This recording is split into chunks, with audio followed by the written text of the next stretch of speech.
2026ರ ರಾಮನವಮಿ ಯಾವಾಗ? ಮಾರ್ಚ್ 26 ಅಥವಾ 27. ಸರಿಯಾದ ದಿನಾಂಕ, ಪೂಜಾ ಮುಹೂರ್ತ, ವ್ರತ, ವಿಧಿ ಮತ್ತು ಆಧ್ಯಾತ್ಮಿಕ ಮಹತ್ವವನ್ನು ತಿಳಿಯಿರಿ.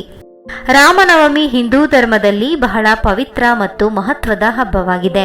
ಇದನ್ನು ವಿಷ್ಣುವಿನ 7ನೇ ಅವತಾರವಾದ ಮರ್ಯಾದಾ ಪುರುಷೋತ್ತಮ ಎಂದು ಕರೆಯಲ್ಪಡುವ ಭಗವಾನ್ ಶ್ರೀರಾಮನ ಜನ್ಮ ವಾರ್ಷಿಕೋತ್ಸವವಾಗಿ ಆಚರಿಸಲಾಗುತ್ತದೆ. ಈ ಹಬ್ಬವು ಧಾರ್ಮಿಕ ನಂಬಿಕೆಯ ಸಂಕೇತ ಮಾತ್ರವಲ್ಲದೆ ಸತ್ಯ, ಸದಾಚಾರ, ಶಿಸ್ತು ಮತ್ತು ನ್ಯಾಯದ ಮಾರ್ಗವನ್ನು ಅನುಸರಿಸಲು ಜನರನ್ನು ಪ್ರೇರೇಪಿಸುತ್ತದೆ. ಪ್ರತಿ ವರ್ಷ ಚೈತ್ರ ಮಾಸದ ಶುಕ್ಲ ಪಕ್ಷದ ನವಮಿ ತಿಥಿಯಂದು ರಾಮನವಮಿಯನ್ನು ಆಚರಿಸಲಾಗುತ್ತದೆ. ಇದು ಚೈತ್ರ ನವರಾತ್ರಿಯ ಕೊನೆಯ ದಿನವೂ ಆಗಿದೆ.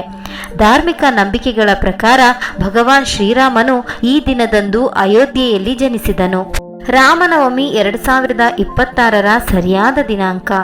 2026ರಲ್ಲಿ ರಾಮನವಮಿಯ ಪವಿತ್ರ ಹಬ್ಬವನ್ನು ಈ ಕೆಳಗಿನ ದಿನಾಂಕದಂದು ಆಚರಿಸಲಾಗುತ್ತದೆ. 26 ಮಾರ್ಚ್ 2026 ಗುರುವಾರ.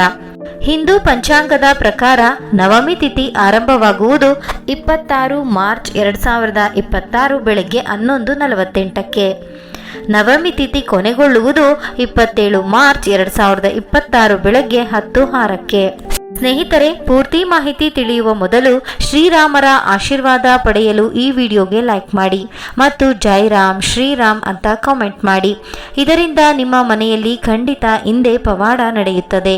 ಅಸ್ತು ದೇವತೆಗಳು ಅಸ್ತು ಎನ್ನುತ್ತಾರೆ. ಮಾರ್ಚ್ 26ರಂದು ಸೂರ್ಯೋದಯದ ಸಮಯದಲ್ಲಿ ನವಮಿ ತಿಥಿ ಇರುವುದರಿಂದ ಉಪವಾಸ ಆಚರಿಸಲು ಮತ್ತು ಪೂಜೆ ಮಾಡಲು ಆ ದಿನವನ್ನು ಅತ್ಯಂತ ಶುಭ ದಿನವೆಂದು ಪರಿಗಣಿಸಲಾಗಿದೆ. ರಾಮನವಮಿ 2026ರ ಪೂಜಾ ಮುಹೂರ್ತ. ಹಿಂದೂ ಧರ್ಮಗ್ರಂಥಗಳ ಪ್ರಕಾರ ಭಗವಾನ್ ಶ್ರೀರಾಮನು ಮಧ್ಯಾಹ್ನ ಸಮಯದಲ್ಲಿ ಜನಿಸಿದನು. ಆದ್ದರಿಂದ ಈ ಸಮಯದಲ್ಲಿ ರಾಮನವಮಿ ಪೂಜೆಯನ್ನು ಮಾಡುವುದು ಅತ್ಯಂತ ಶುಭವೆಂದು ಪರಿಗಣಿಸಲಾಗಿದೆ. ಮಧ್ಯಾಹ್ನ ಪೂಜೆ ಮುಹೂರ್ತ ಏನೆಂದರೆ ಬೆಳಿಗ್ಗೆ 11:13ರಿಂದ ಮಧ್ಯಾಹ್ನ 1:41ರವರೆಗೆ. ರಾಮ ಜನ್ಮ ಮಧ್ಯಾಹ್ನ ಕ್ಷಣ 12:27ರಂದು ರಾಮರ ಜನ್ಮವಾಯಿತು. ಈ ಸಮಯದಲ್ಲಿ ಪೂಜೆ ಮಾಡುವುದರಿಂದ ಭಗವಾನ್ ಶ್ರೀರಾಮನ ವಿಶೇಷ ಆಶೀರ್ವಾದ ಸಿಗುತ್ತದೆ ಎಂದು ನಂಬಲಾಗಿದೆ. ರಾಮನವಮಿ ಪೂಜೆಯನ್ನು ಮಧ್ಯಾಹ್ನದ ಸಮಯದಲ್ಲಿ ಏಕೆ ಮಾಡಲಾಗುತ್ತದೆ? ಧಾರ್ಮಿಕ ಗ್ರಂಥಗಳ ಪ್ರಕಾರ ಭಗವಾನ್ ಶ್ರೀರಾಮನು ಮಧ್ಯಾಹ್ನ ಕಾಲದಲ್ಲಿ ಚೈತ್ರ ಶುಕ್ಲ ನವಮಿ ಎಂದು ಜನಿಸಿದನು. ಮಧ್ಯಾಹ್ನ ಎಂದರೆ ಸೂರ್ಯನು ತನ್ನ ಅತ್ಯುನ್ನತ ಬಿಂದುವಿನಲ್ಲಿರುವ ಸಮಯ ಮತ್ತು ಈ ಅವಧಿಯು ಆಧ್ಯಾತ್ಮಿಕವಾಗಿ ಪ್ರಬಲವಾಗಿದೆ ಎಂದು ನಂಬಲಾಗಿದೆ. ಈ ಸಮಯದಲ್ಲಿ ಪೂಜೆ ಮಾಡುವುದರಿಂದ ನಿಮ್ಮ ಅದೃಷ್ಟ ದುಪ್ಪಟ್ಟಾಗುತ್ತದೆ ಎಂದರೆ ತಪ್ಪಾಗುವುದಿಲ್ಲ. ಶ್ರೀರಾಮರ ಆಶೀರ್ವಾದ ಪಡೆಯಲು, ಮನೆಗೆ ಸಕಾರಾತ್ಮಕ ಶಕ್ತಿಯನ್ನು ತರಲು, ಮಾನಸಿಕ ಶಾಂತಿ ಮತ್ತು ಆಂತರಿಕ ಶಕ್ತಿಯನ್ನು ಸುಧಾರಿಸುವುದು ಮತ್ತು ನೆಮ್ಮದಿಗಾಗಿ ಜೀವನದಲ್ಲಿ ಯಶಸ್ಸನ್ನು ಸಾಧಿಸಲು ಶ್ರೀರಾಮನವಮಿಯನ್ನು ಮಾಡಲೇಬೇಕು. ರಾಮನವಮಿ ಪೂಜೆಯಲ್ಲಿ ತುಳಸಿ ಎಲೆಗಳನ್ನು ಅರ್ಪಿಸುವುದರ ಮಹತ್ವ ಏನೆಂದರೆ ಭಗವಾನ್ ಶ್ರೀರಾಮನ ಪೂಜೆಯ ಸಮಯದಲ್ಲಿ ತುಳಸಿ ಎಲೆಗಳನ್ನು ಅರ್ಪಿಸುವುದು ಬಹಳ ಶುಭವೆಂದು ಪರಿಗಣಿಸಲಾಗಿದೆ. ಇದು ಶ್ರೀರಾಮರಿಗೆ ಬಹಳ ಪ್ರಿಯ ಕೂಡ. ನಮ್ಮ ಧಾರ್ಮಿಕ ನಂಬಿಕೆಗಳು ಹೇಳುತ್ತವೆ ತುಳಸಿಯು ವಿಷ್ಣುವಿಗೆ ತುಂಬಾ ಪ್ರಿಯವಾದದ್ದು. ಭಗವಾನ್ ಶ್ರೀರಾಮನು ವಿಷ್ಣುವಿನ ಅವತಾರ. ಆದ್ದರಿಂದ ತುಳಸಿಯನ್ನು ಅರ್ಪಿಸುವುದರಿಂದ ಪೂಜೆ ಪೂರ್ಣಗೊಳ್ಳುತ್ತದೆ.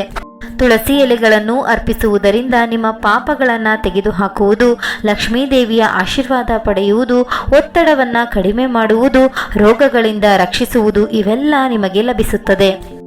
ಭೋಗದ ಅಂದರೆ ಆಹಾರ ನೀಡುವಿಕೆಯ ಮಹತ್ವ.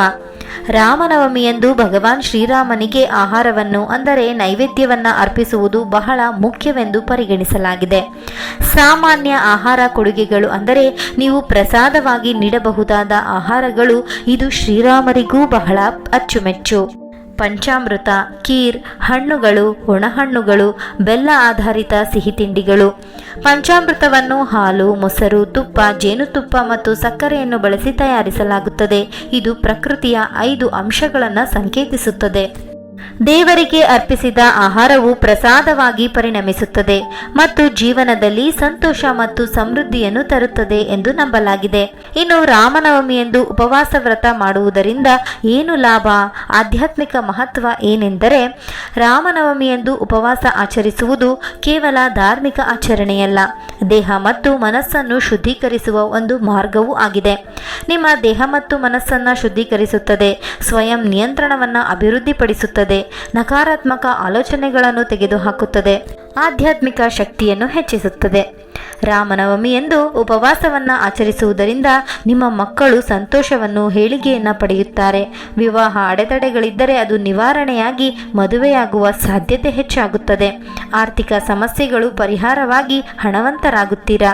ಯಶಸ್ಸಿಗೆ ಹೊಸ ದಾರಿಗಳು ತೆರೆದುಕೊಳ್ಳುತ್ತದೆ. ಭಕ್ತರು ಹಣ್ಣು ಹಂಪಲು ಉಪವಾಸ ಅಥವಾ ನೀರಿಲ್ಲದ ಉಪವಾಸವನ್ನು ಆಚರಿಸುತ್ತಾರೆ ಮತ್ತು ದಿನವಿಡೀ ಭಗವಾನ್ ಶ್ರೀರಾಮನ ಹೆಸರನ್ನು ಜಪಿಸುತ್ತಾರೆ. ಇನ್ನು ರಾಮಾಯಣ ಪಠಣ ಮತ್ತು ಮಂತ್ರ ಪಠಣದ ಮಹತ್ವ ಏನೆಂದರೆ, ರಾಮನವಮಿಯಂದು ಇದನ್ನು ಓದುವುದು ತುಂಬಾ ಶುಭವೆಂದು ಪರಿಗಣಿಸಲಾಗಿದೆ.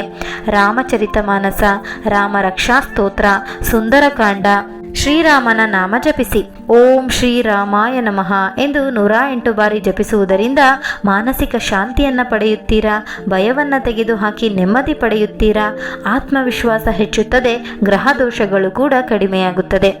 ರಾಮನ ನಾಮ ಜಪಿಸುವುದರಿಂದ ಜೀವನದ ಎಲ್ಲ ತೊಂದರೆಗಳು ದೂರವಾಗುತ್ತದೆ ಎಂದು ನಂಬಲಾಗಿದೆ. ಇದು ಸತ್ಯವೂ ಕೂಡ. ರಾಮನವಮಿಯ ಆಧ್ಯಾತ್ಮಿಕ ಸಂದೇಶ. ರಾಮನವಮಿ ಕೇವಲ ಹಬ್ಬವಲ್ಲ, ಬದಲಾಗಿ ಭಗವಾನ್ ಶ್ರೀರಾಮನ ಆದರ್ಶ ಜೀವನವನ್ನು ಅನುಸರಿಸುವ ಜ್ಞಾಪನೆಯೂ ಆಗಿದೆ. ಅವರ ಜೀವನವು ನಮಗೆ ಕಲಿಸುತ್ತದೆ ಸತ್ಯವನ್ನು ಅನುಸರಿಸಲು, ಪೋಷಕರನ್ನು ಗೌರವಿಸಲು, ಧರ್ಮವನ್ನು ಪಾಲಿಸಲು, ಕಷ್ಟಕರ ಸಂದರ್ಭಗಳಲ್ಲಿ ಶಾಂತವಾಗಿರಲು. ರಾಮನವಮಿಯು ಕೆಟ್ಟದ್ದರ ಮೇಲೆ ಒಳ್ಳೆಯದರ ವಿಜಯವನ್ನು ನೆನಪಿಸುತ್ತದೆ. ಎಲ್ಲರೂ ಒಮ್ಮೆ ಮನದಲ್ಲಿ ಹೇಳಿ ಜೈ ರಾಮ್ ಜೈ ರಾಮ್. ಸ್ನೇಹಿತರೆ, ಮುಂದಿನ ವಿಡಿಯೋದಲ್ಲಿ ಮತ್ತೆ ಭೇಟಿಯಾಗೋಣ. ಸ್ನೇಹಿತರೆ, ಈ ಮಾಹಿತಿ ನಿಮಗೆ ಇಷ್ಟವಾದರೆ ದಯವಿಟ್ಟು ಲೈಕ್ ಮಾಡೋದನ್ನು ಖಂಡಿತ ಮರಿಬೇಡಿ. ಮತ್ತಷ್ಟು ವಿಡಿಯೋಸ್ಗಳಿಗಾಗಿ ನಮ್ಮ ಚಾನಲನ್ನು ಸಬ್ಸ್ಕ್ರೈಬ್ ಮಾಡಿ. ಕೇಳಿದ್ದಕ್ಕಾಗಿ ಧನ್ಯವಾದಗಳು.